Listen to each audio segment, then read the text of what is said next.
Hey everyone, last time we talked about the top 5 meta decks. This time let's talk about the top 5 rogue decks. Kicking things off we have Cosmos. This was a deck I brought to YCS Melbourne a while back. It performed very well. It beat 2 Trickster decks, Invoked Witch and Pendulum Magicians.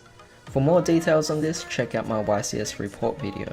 Cosmos have ships that are untargetable and can float into smaller ships or pilots with lower levels when destroyed. As a result, you'll always have something on the board. Cosmo Town is just an amazing field spell allowing you to fetch, banish Cosmos or even redraw. Your opponent wouldn't think of destroying it because you can search for any Cosmo card from your deck. Cosmos are also viable with Virus Trap cards, which place them in an anti-meta style that other decks have difficulty dealing with. This works well against all meta decks. Eradicator destroys Paleozoics and Reincarnation? Sure. It's at 1, but there are always ways to make Cosmos consistent. With their speed to OTK, Tricksters have little counter strategies.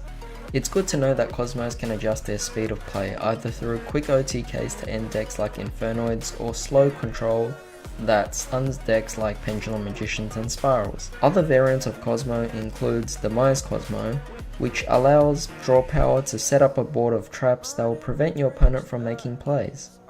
I put this at number 5 because the next few decks will be even better, thus leading to number 4, True Draco. True Dracos have a Demise version as well and allows the same playstyle as Cosmos. What's awesome is True Dracos still have 3 Diagram and 3 Masterpiece. This retains the consistency and immunity of the deck, thus making it a good choice to use against the meta. Masterpiece can gain immunity against Paleozoics, and was even one of the reasons why so many players were deterred from playing Paleozoics for a while. Immunity to Spiral Sleeper is also great, and now that Resort is at 1, Masterpiece will have no trouble dealing with Spirals. Pendulum Magicians and Infernoids have little power as Masterpiece can change immunities to monsters, spells or traps. Moving along to number 3 is Witch Invoked.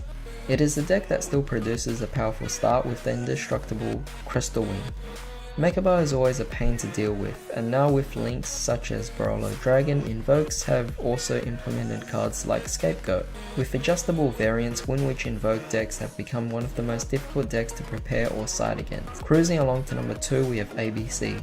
They maintain good consistency with Union Hanger and have quick response to many meta decks. Despite having good matchups against meta decks, ABCs have no setbacks from the recent ban list, making it a popular choice to use against the meta deck. Before we go with number 1, there are a few honourable mentions. DDDs.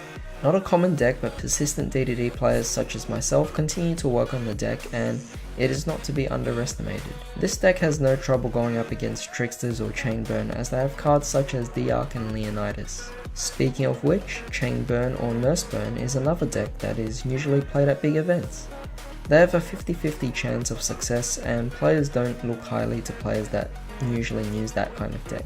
Regardless, they are still a viable option. Dinos recently received Coatless in Extreme Force, so be sure to see this deck in any upcoming tournaments. The new counter fairies also make a good budget option to bring to big events. Counter traps are still very fast, and considering how cheap the deck is at the moment, it's easy to consider this an option. These decks are great but just couldn't make the cut for the list. But with number 1 we have Zombie Lightsworn, the 60 card variant. This deck couldn't make the cut for the top 5 meta decks, but it's still very strong.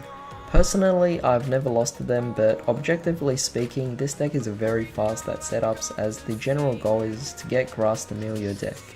2 to 3 Omegas on turn 1 is very good, as well as having cards in your grave to respond to the opponent's plays. I would also mention Magical Musketeers, but they haven't really done anything impactful so far.